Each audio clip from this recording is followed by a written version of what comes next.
Our First Looks coverage is proudly powered by the Microsoft Store. Get your next laptop, tablet, Xbox, and more by going to firstlooks.tv/Microsoft. So our final guest of the day is here, and we love her. And hello.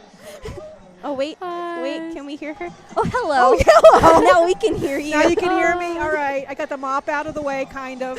Yeah. Can you please introduce yourself for anyone who doesn't know who this the year, infamous... I'm Terri Willingham. I'm always Terri Willingham, but this year I'm Terri Willingham, mentor for the Edgar Allan Ohms robotics team from the Land O'Lakes Public... from Land O'Lakes Public... I mentor a bunch now. From the Land O'Lakes Public Library of Pasco County Libraries, and also here representing the Foundation for Community-Driven Innovation, which is a nonprofit organization that my husband Steve and I started.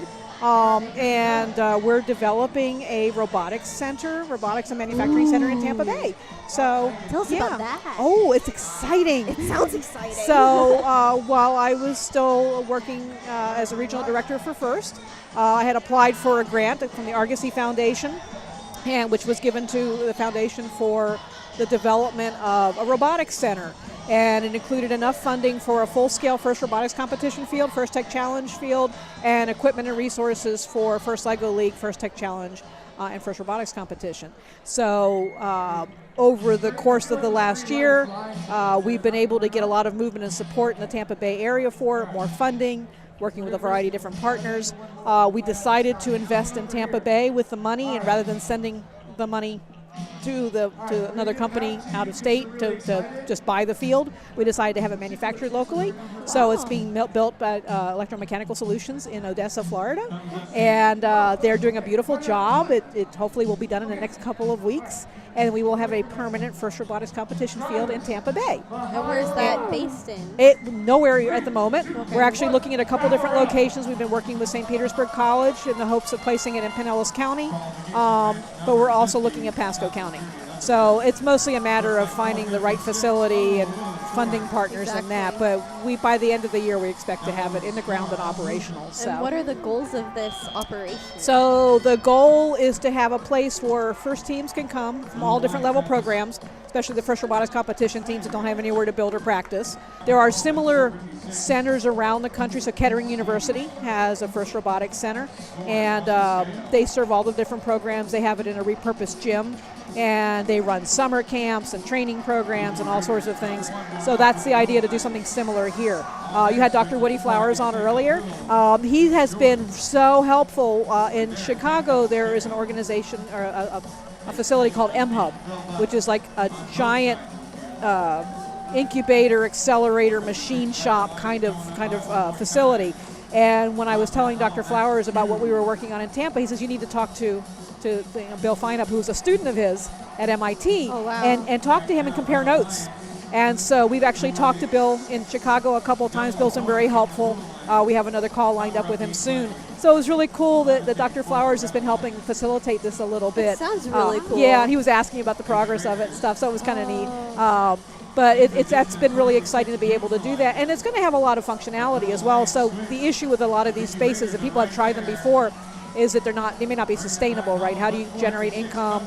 How do you operate it? So what we're looking at is also having a production facility there. So you'll also be having this K through 12 STEM programming, but also corporate involvement. So we'll have rapid prototyping, we'll have small scale manufacturing runs. So it's sort of a one-stop shop for everything. And that's the pie in the sky idea, and there's a few things to work out with it. But we're pretty excited about it, and I can't wait to get it in the ground and make it start happening. We're excited to hear about it. Oh my goodness, it sounds great. And I like how you said that you had a person in your community build your FRC field. Is that one of the goals too? Is to keep the community, to help the put the money in the community, put the manufacturing in the community, put the jobs in the community. We have my understanding is that there's a need for 500 PLC.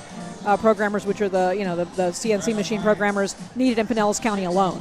And so why aren't we training these folks up on equipment in the community and placing them in the community? And that's one of the reasons I had left being a regional director, was so I could apply my efforts hyper-locally and really make an impact. And FCDI over the last 6 months has facilitated the investment of close to $100,000 in the Tampa Bay area for STEM programs. So every team that came to the kickoff at SoftWorks, working through our partners, got a $1,000 mini grant, which is actually a decent-sized grant. Wow, And so I got the Lightning Community Hero grant. That money went out into local nonprofits like Metropolitan Ministries for their boys and girls for their FTC team, and a variety of other programs like that work with FIRST teams. So in that amount of time, with community support, we were able to do that much, and I think that's where the real value lies in what we're doing, is that it's leveraging community interest and engagement and serving back into the community. So it's exciting. It sounds exciting. Yeah. Why the focus on the community? Because that's where it all is, right? I mean, we're trying to solve these large-scale problems, right? We've got everything from economic problems to healthcare. We can't tackle it at a national level. We have to work in our own neighborhoods. We have to work in our own communities, and I've always known that. Working with the FIRST teams is a really good way to get kids engaged, and they empower them and to connect them with mentors. But if we can start working with getting companies involved with schools and supporting kids at a very young age to help develop the talent base they want, with the interest and the financial backing of corporations that say they need this talent, we can change the world in our backyard, and it'll scale up from there. But everybody has to do something. Everybody's got to contribute, and it's not going to change at the national level until we can change it at the local level. It's got to come from people working in their own communities. We're not going to be able to change anything at the larger level. And that you can see results, right? Yeah. If you're always pounding, the table trying to get change, it's really hard to see big, the change we need. But at the local level, you can apply $1,000 and you can see impact. Yeah. Right? And when other people see that impact, then they join in, and then you get a movement going. Right? There's a great TEDx video, how to start a movement. I don't know if you've ever seen that. I did. Right. Oh. So how do you start a movement? It's not the first person who starts; everybody else who follows. Right. So that's the principle behind this. Exactly. Terri, that's amazing. This is Michelle of Her, the Control Room. Every time we talk to you, you have something new and exciting, and it's great. Yeah, To get the community involved and all ages and people want to be able to contribute. People want to be able to do something. But you're also very passionate about it, which is very important. Right, and I like it's very hard to maintain that level of passion if you're not seeing any impact. So while this is great doing this, I spent a lot of time doing a lot of fundraising to get this event going, right? Trying to help teams. It's frustrating because it's like it never stops. You can't stop and sit back and go, okay, I achieved this year. With this, I can say in the last 6 months we've facilitated the investment of $100,000 into our community, and I can see the impact. that is incredible. Right, and it wasn't. Some of it was our money. Some of it was most of it was the money of other partners who said, we have funding. What can we do with this? It's like, oh, I have ideas. Right. A team in actually it was Nerdvana, Dixie Hollins High School. They contacted me and said, we're trying to get some. We're short money. We want to go to our second regional for the first time ever. Dixie Hollins High School is not in a very advantaged area. They do a great job. Melody is their mentor. I remember her when she was a student, shy, like you were quiet. She was absolutely awesome, and she blossomed in FIRST. And now she's helping this team out. And she's like, we need more money. And so I said, let me see what I can do. I reached out into our partners and the different people we're working with. They connected me with Women in Defense. Women in Defense said, we talked to our board, and we could do $500. Where would you like it? Oh, wow. So now it's like, okay, this organization has $500. Where can we put it? It's like, there's this team, right? And so I connected them, and now they're putting their money where it will be effective in a STEM program. Look at that. That's truly wonderful. Instant impact. And there's people out there all over the place who want to do this. They just are looking for where it will have the most impact. And so what we're doing through FCDI, Foundation for Community Driven Innovation, is trying to help make those connections for people. And I think once we get the Advanced Manufacturing and Robotics Center, AMRoC, in the ground, then it will be a headquarters for that. It'll be a physical location where people can come, they can learn, we can do professional development for teachers.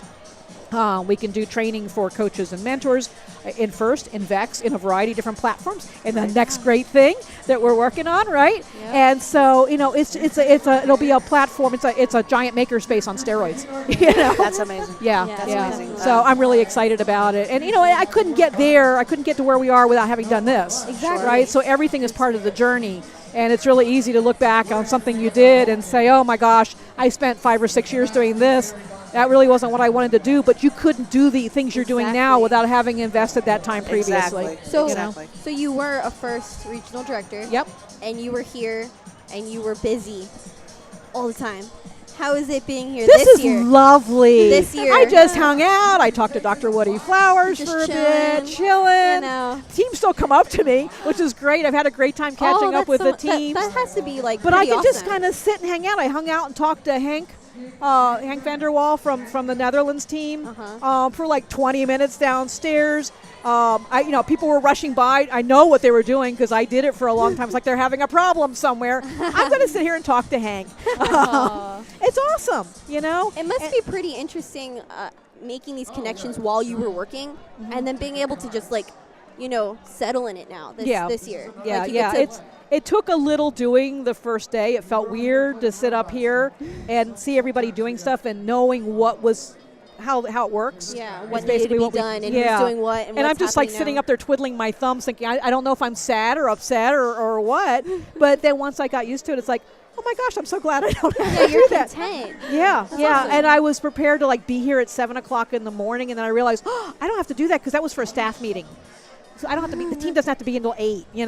So I'm having breakfast with the team. I love mentoring the team and hanging out with them. So it's really really nice. And That's awesome. I can say I did it. Yeah. And it was it's a big job. And So you're enjoying what you built up. Yep.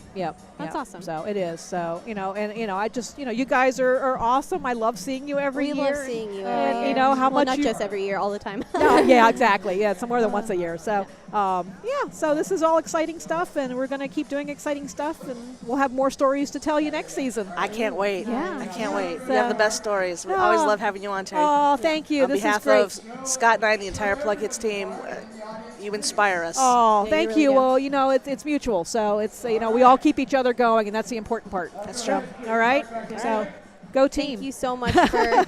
coming and speaking with us. We really love hearing what you do all the time and what is next. You know, we love everything. Yeah, well, next year we'll talk about what's next. So Yep, we'll talk that'll about be what's cool. next. Yeah, maybe we'll talk about what's next at Roboticon. Oh, that's right, because Roboticon's Stay October tuned. 6th and 7th. Stay tuned, October guys. 6th and 7th, we're doing Roboticon, and we might know what's next then. So, Yeah. all right. Thank you you. so much. All right. Bye-bye, Good luck guys. to your team. All right, bye.